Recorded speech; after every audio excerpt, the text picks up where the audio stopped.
God wanted us to focus on Kobe because there was something in his development that God wanted not only basketball and sports enthusiasts to study. He wanted us who love sports and love the sacrifice that great sports idols put into their craft. He wanted us to see the sacrifice of Kobe as a teenager, coming into the league directly from high school with a commitment to basketball and to himself. As a player, he never took his talent for granted.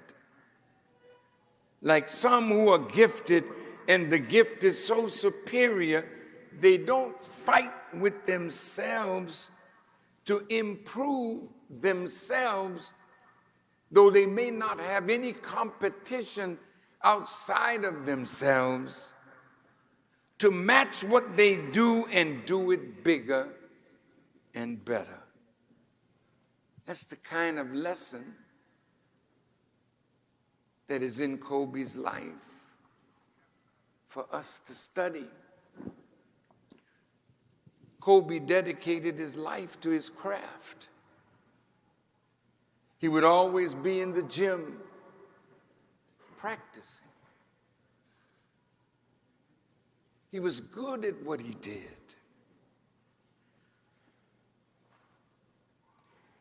He was so good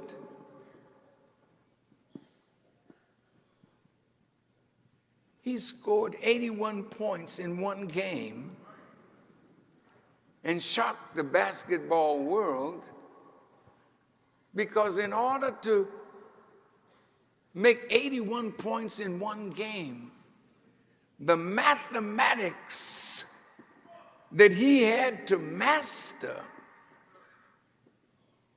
to maneuver himself in and around the opposition to him to get to his sweet spot, where he could put the ball in the basket.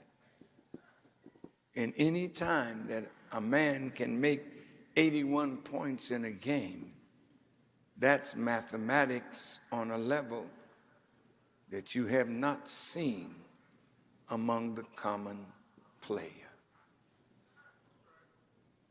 You and I were born into the most magnificent treasure.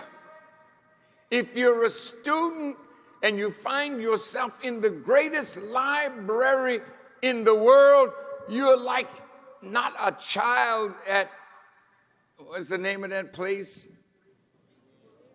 that children like to go? Yeah, Disney World, you know. You are in heaven. Now imagine yourself being born, and everywhere you look, everything that God created has a treasure for you if you would study it. Now I'm saying that because God wanted us to focus on Kobe. What treasure did he put in Kobe for all of us? So while today, tomorrow, he will be memorialized, I want us to think about ourselves, because each one of us is a creation of God in which he's deposited a gift and a treasure. Are you listening? Yes, sir. You have not yet discovered your gift.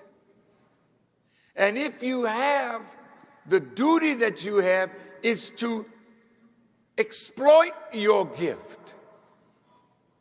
Evaluate its value and use it to help others for the glory of God. Now,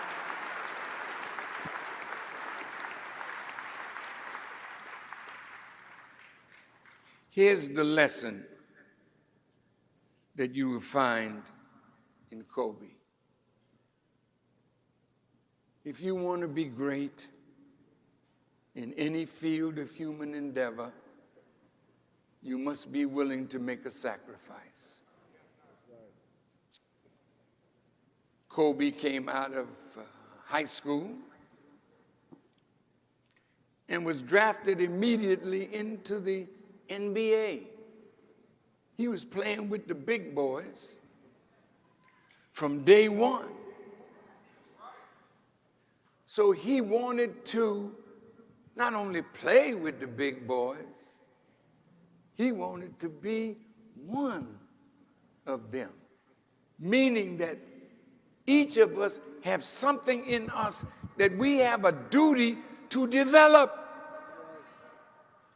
This is why you must respect each other, and in respecting each other, you are respecting God, because God is the creator of everyone that you see, and God is the giver of gifts to everyone that he created. So if you don't know how to respect God, you'll never plumb the depth of your own gift, nor will you see the gift that is in others that you admire as a reflection of the gift that is sitting up inside of you. So now, look at the way he took Kobe. See, if Kobe had laid down in a bed, got sick, and we heard on the news that he was sick and then passed away, then, it's not like the way he took Kobe. See, it was so sudden. It was such a shock.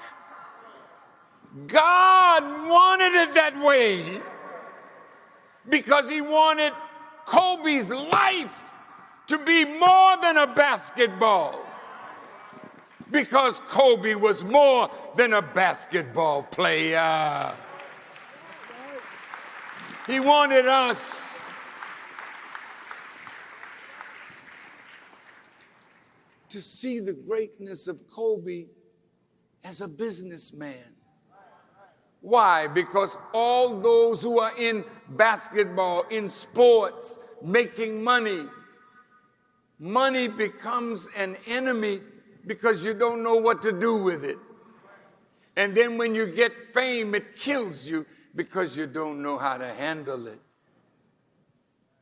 Kobe knows how to use his money,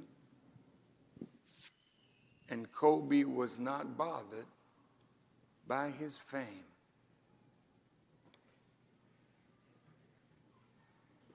Those of you who have daughters, there's a picture of Kobe with his little daughter, Gianna, reaching up to Kobe. Look at that. Look at that. Look at the love in his eyes and look at the love in her face. Every father that has a daughter, don't you want your daughters to love you? That had to be a good father. So your life doesn't belong to you. He puts you on loan to the earth for a purpose. And you've got to discover what your purpose is and work it during the time of your life. You don't know how short or how long that time is going to be, but you can't waste time. You got to go to work and do something with your life that you may make a change.